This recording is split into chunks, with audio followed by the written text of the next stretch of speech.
Hi there, just a quick video to offer my top 5 language learning tips for extremely busy people. So one tip that I see all the time for learning languages is journaling, and personally that does not work for me, and I figured out why. I'm a morning person, and by the time evening comes, I don't want to write in my journal. I don't want to think anymore. My brain is done, so I switch it to the morning. But in order to integrate that into my routine, so I'm not adding time to my day, I now just write my daily to-do list in Korean. So it's kind of like my plan for the day, what I want to do, and instead of doing a bullet pointed to-do list like I would do in English, I just make it each a sentence, and that way I get to use verbs like I want to do, I need to do, 가고 싶어요, 하고 싶어요, and things like that. So for example, let's see, what was my to-do list for today? It was Duolingo를 공부하고 싶어요, Rosetta Stone도 공부하고 싶어요, 김성기의 연습도 공부하고 싶어요. 웨이 한 개 있어요. 그리고 일일 해야 해요. So, just a few things off my to-do list.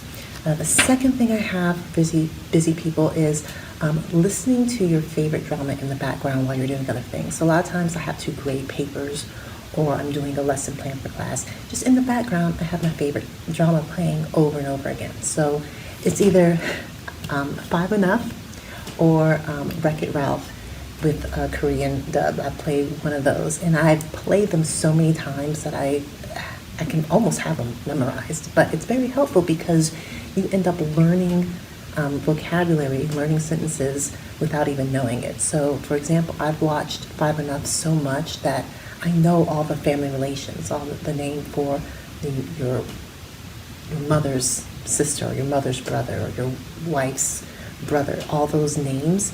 When I then later took a Korean class, like I knew all the words already. Komu, Imu, Hyungbu, Harmony, Wei Harmony. Other people in my class had to learn it. They were struggling with it, but because I had watched Five Enough so many times, I know all those family relationships. So I just have a K-drama that I'm very familiar with, playing in the background, not paying attention to it and doing my work, but I am subconsciously still learning Korean. The next thing, choose a word of the day and use it 5 times. You could even add that to your to-do list. One on my to-do list is the new word, and then try to use it throughout the day. And a good place to do that, I use KoreanClass101.com. I signed up for their newsletter, whatever, and every day I get a new word of the day. So I use that.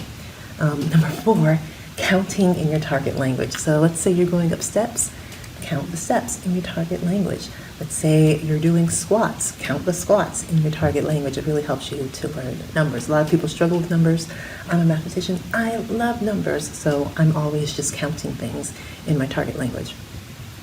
And then the last thing, it's challenging, but it really does force you to learn, is switching your phone into your target language, especially if I'm using my app for maps and it's giving me directions. It's giving me the directions in Korean.